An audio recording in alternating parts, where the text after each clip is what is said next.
Promise made, promise kept. Here's the video on the Revenge of the Fallen game. Like I already said, I've got more nostalgic attachment to this one than to the first, but does that make it a good game? Well, let's find out. So, this is the video game adaptation of Michael Bay's second film, a third-person shooter featuring a story mode for both factions and a multiplayer mode. What can I say, other than I prefer this take on the movie universe in video game form compared to the first film's version? Well, the same problems are still there: repetitive missions, combat that's still not very engaging, though it's slightly improved, and so on. The graphics are better, but the environment is no longer destructible aside from human vehicles. The variety of maps and mission types is pretty underwhelming, and the many combat techniques are about as useless as they are ineffective against enemies. That said, we do get to play as some cool characters like Breakaway, who I'd love to see get a studio series figure someday, Long Haul, Sideways, and Grinder. These are characters who barely get any spotlight in the film, but here they have a bit more presence. I say, a bit, because if the Transformers saga isn't exactly known for its storytelling, the video game adaptations are even worse in that regard. The game's story has only a very loose connection to the movie's plot and is honestly not engaging at all, on top of being extremely repetitive. And while we do get to play as some cool characters, others from the film are completely absent, or just show up as generic enemies to fight, like Scrapper, whom I would have loved to play.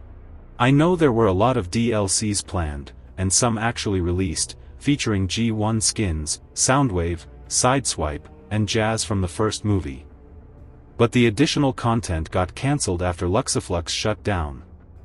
I would have liked to add characters like Jolt, Rampage, Overload, Bonecrusher, Scrap Metal and Springer. A few more maps wouldn't have been a bad thing either. The lack of gameplay was also a factor in the lukewarm reception. Again, the game is very repetitive, and the rewards are frankly pathetic. But there are limited games like the 2015 Battlefront that compensate with very different game modes. The equivalent of a walker attack in Devastator would have been infinitely welcome. I want to talk about something positive about this game: the music.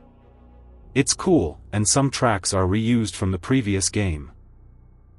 If you've been following the channel since the beginning, you know I use it quite a bit, and it also makes me nostalgic. As a side note, Megan Fox herself apparently played the multiplayer mode with fans, but unfortunately, there's no recording of that session. So, what's the final verdict on ROTF? Well, good memories and a fairly approachable difficulty. I still enjoy roaming the streets of Shanghai as Sideways, or heading to Cairo with Long Haul. I like tossing payloads and scrappers off the map while beating up Seekers with Breakaway in the Deep 6 level, and taking on Demolisher with Optimus. I genuinely think this game is better than the first one, even if it's far from perfect. Some people say it's better than the movie. I wouldn't go that far, but I understand the sentiment. It really highlights how little screen time and development the robots get in the films. I probably won't cover the third movie's game, since I've only played the Wii version, and you don't need me to tell you how bad that version is. But hey, maybe someday.